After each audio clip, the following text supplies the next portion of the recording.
Hey YouTube, welcome back. Today I'm going to look at, I'm on my way there right now, two BOBCAT skid steers. One of them, customer complaint is one of them is he thinks is burning coolant, or coolant is disappearing. He's not sure where. He has to top it up every, I think he said every couple weeks or so. And the other skid steer, there's no hydraulic functions. From his description. So yeah, we're gonna go and look at these two BOBCATs and see what's going on. All right, so here's the 185 that's losing coolant. So it's got a Kubota engine in it, and it says he hasn't topped up the coolant in about a month, and it's just barely in the bottle there. Got my pressure gauge or pressure tester on the bottle. We're going to fire this machine up and let's see if it's building a bunch of pressure or what.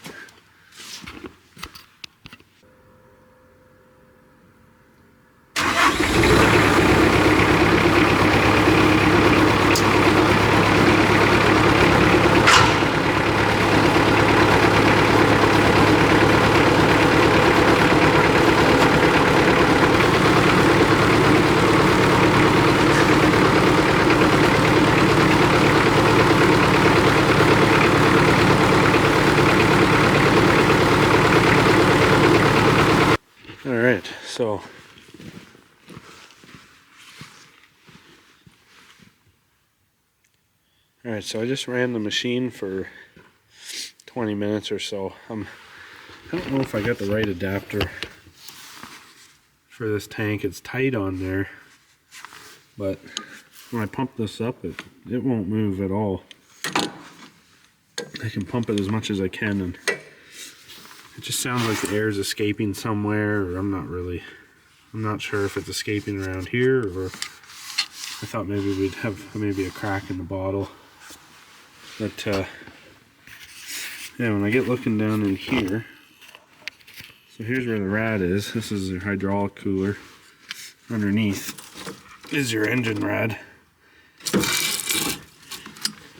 Down in here, it's all wet. If I grab my light, so down on the bottom of the rad, where the rad sits, it is just soaked down there.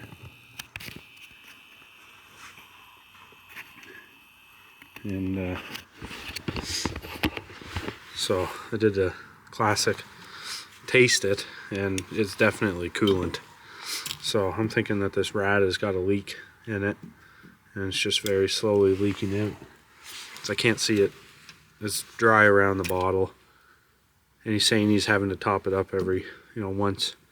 He says he hasn't topped it up in a month, and it's still just barely in the bottle, so it's a pretty slow leak. But it's definitely pooling up in the bottom, and then it's not dripping anywhere down below because there's a guard. So I'm going to say that that has to be fixed before, assuming there's a blown head gasket or anything, because he did mention something about the cab heat. The time I ran it, the heat's been working fine, so I don't know if we got mixed stories or what, but I can definitely see a leak here in the rad, and that's going to have to be fixed before going any further on that. So I'll let the customer know, and we'll have a look at this other BOBCAT in his shop here. This one here, the loader doesn't work. I think it does drive, but the loader doesn't work. So we'll go have a look at that. Alright, so I'm in the seat of the 753, and it actually drives, but it will not unlock the loader arms.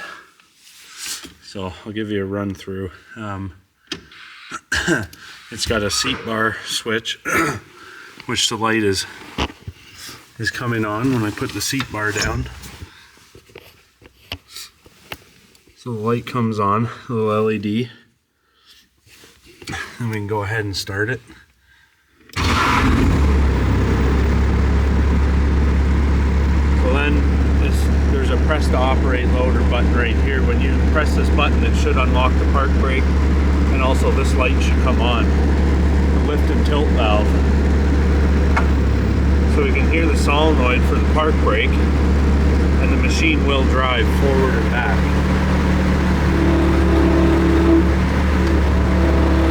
So it drives forward and back, but this LED's not on for the loader valve. So we got to figure out why. Now in the monitor on these, there's a screen, there's an hour meter. If you hold your light button for 2 seconds, it'll display your service codes.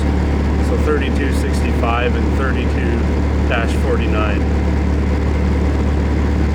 So those are our fault codes right now. We have an ACS light on. So I shut it off. And thankfully, in this machine, they still have the little maintenance manual. It'll tell you the codes. Where are they? Other side. Okay, so we'll look at the codes here. I've already put an arrow to them. So we have one 3249 lift actuator short to ground. Okay, so I'm assuming that's going to be a solenoid.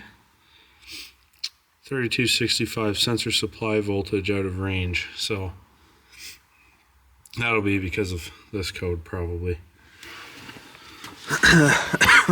So I need to figure out where this lift actuator solenoid is, or where the wiring goes. I don't work on BOBCATs very often, so I'm not super familiar with them, but we'll probably end up lifting the cab. I imagine it's down below, and go from there. Alright, so I got the cab up, and one thing about these machines is they have foot pedals. They also have the option to use ISO. There's a switch in the cab that you can flip to go from joystick control for your bucket, your lift and tilt, or foot pedals. I played with that switch, didn't do anything. So what I've done is I've opened the cab, and down here you have what you call your ACS, or sorry, your tilt and your lift cylinders, or lift control actuators, sorry. So they're down here on the side of the control valve. Hard to see with the camera. What I've done is I've unplugged one of the actuators. I don't know which one is top or bottom, but I did unplug one of them and turned the key on, went through the service codes, and the service codes remain the same. So with that unplugged, the service codes both remain the same: lift actuator short to ground and sensor supply voltage out of range. So I know that one is probably my lift actuator that I've unplugged. Now what I'm going to do is I'm going to unplug the tilt actuator. I'm going to plug the tilt actuator into the lift actuator plug, and I'm going to see if the code changes, and that way I know we'd have a bad lift actuator itself. So let's swap the plugs and see what happens. Alright, so I ended up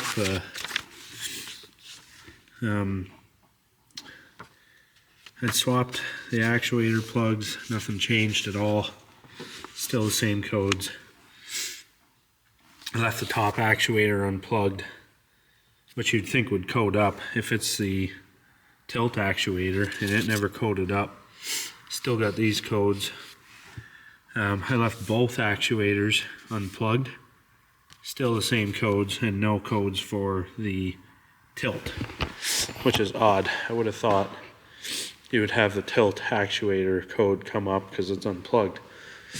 So then I ended up checking the plugs on the machine side for power, thinking I should see probably ground, power, 5-volt reference, and then the other two are for your pulse width joystick control.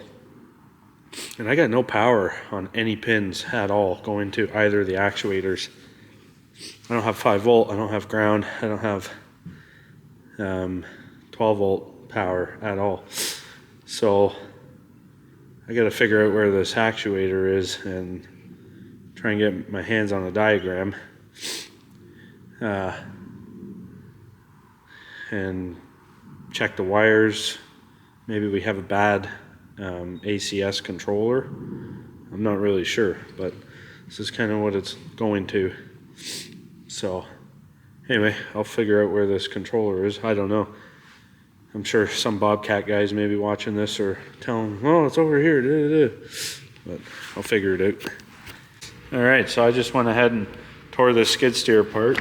Had to pull this whole panel off where your joysticks are attached to. A bunch of linkages. It's a bit of a disaster. Not fun. Controller is mounted way down in here.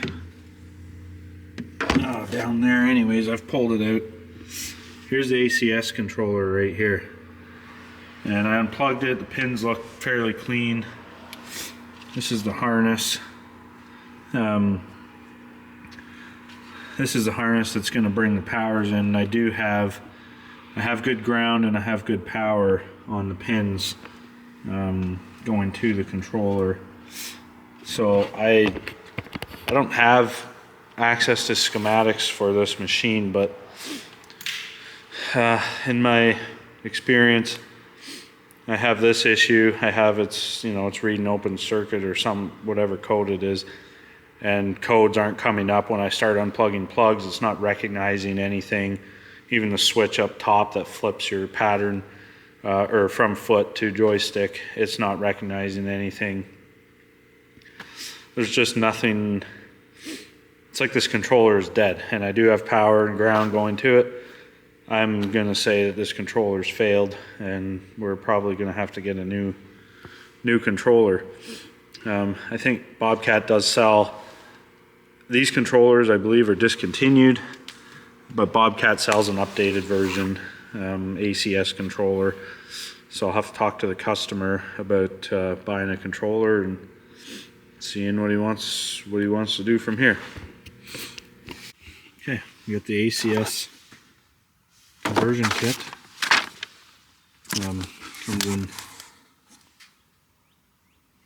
Comes in one box here. Part numbers on there. Comes with a controller.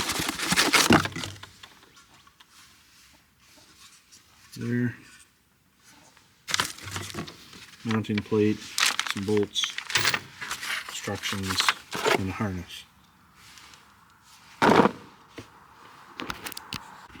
BOBCAT no longer makes these controllers, so I think your only choice is this conversion kit. So I'll get it mounted on the plate, get it in the skid steer, and I've got a laptop on BOBCAT. I think it's called Service, just BOBCAT Service. We'll have to program it, I think, and then go from there. Got the controller mounted on the plate. This bracket goes on the machine. Harness just plugs in there. And these plugs will match up to the machine side plugs. So I'll get this thrown in the machine. Probably not going to show you guys buttoning everything up. It's just a bunch of wires, nuts and bolts. It's a bit of a mess. We'll probably see you when we get the machine back together. Okay, so I got the controller mounted. It's mounted down. So here's the machine harness. Here's your loader control valve in there. An ACS module goes down in here. It mounts that way. If you have that module mounted the other way, the wiring will rub on the frame. So it's got to be positioned that way. Plugs are plugged in to the ACS, to the machine side. So now it's a matter of connecting all of my other plugs that I had off, doing the linkages, and just everything. It's quite a bit. The linkages are pretty finicky with brackets and switches, so I'm sure that'll take a little bit of time, but should have it, get it back together and see what happens. Okay, it's all back together. The linkage and everything's hooked up. These controllers, they require programming. So either you're gonna have to get the dealer to come out and program it. There's your plug at the back. Or if you know a friend, then hopefully you're set. So just program the controller. Let's try it.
It's certainly never fun calling a controller for the prices that they are and the amount of work it takes to replace one. It's sure relief when it works and rewarding. So I guess we'll clean up and maybe give it a good test run out in the yard in some snow piles. But yeah, it's working. That's good. Okay, so that's the end of that skid steer, that BOBCAT 753. I ended up needing an ACS controller. Controller's out of no longer being made, so you have to do the ACS conversion kit. It still needs programmed and everything, and thanks to my buddy Robert for lending me, I think he watches my videos, lending me your laptop and BOBCAT service analyzer. I appreciate it, buddy. But anyway, thanks for watching. Like and subscribe if you enjoy the content, and I'll see you on the next videos. Bye now.